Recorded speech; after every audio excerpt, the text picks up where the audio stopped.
కేవలం 4 రోజుల్లో జరగబోతా ఉన్నాయి కురుక్షేత్ర మహాసంగ్రామం. మీ అందరితో కూడా ఈ సందర్భంగా ఒక్క విషయం చెప్పదలుచుకున్నా.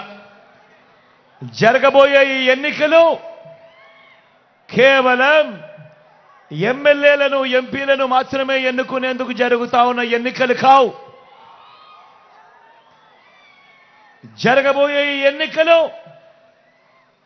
రాబోయే 5 ఏళ్ల మీ ఇంటింటి అభివృద్ధిని, పథకాల కొనసాగింపును నిర్ణయించబోయే ఎన్నికలు ఈ ఎన్నికలు. జగన్కు ఓటు వేస్తే పథకాలన్నీ కొనసాగింపు, ఇంటింటి అభివృద్ధి. అదే పొరపాటున చంద్రబాబుకు ఓటు వేస్తే, అదే చంద్రబాబుకు పొరపాటున ఓటేస్తే పథకాలన్నీ ముగింపు, మళ్ళీ మోసపోవటమే.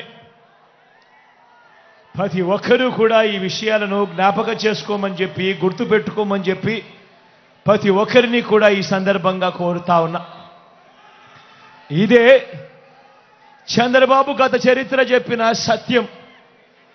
ఇదే సాధ్యం కాని హామీలతో చంద్రబాబు ఇచ్చిన మేనిఫెస్టోకు అర్థం అన్నది ప్రతి ఒక్కరూ కూడా గుర్తుపెట్టుకోమని కోరుతా ఉన్నా. మంచి చేసిన మనందరి ప్రభుత్వం మరో వంక దేవుడి దయతో, మీ అందరి చల్లని దీవెనలతో గత చరిత్రను మారుస్తూ, గత చరిత్రలో ఎప్పుడూ కూడా జరగని విధంగా ఏకంగా మేనిఫెస్టోను చెత్తబుట్టలో వేసే సంప్రదాయాన్ని మారుస్తూ మేనిఫెస్టోలోని 99% వాగ్దానాలను అమలు చేసింది.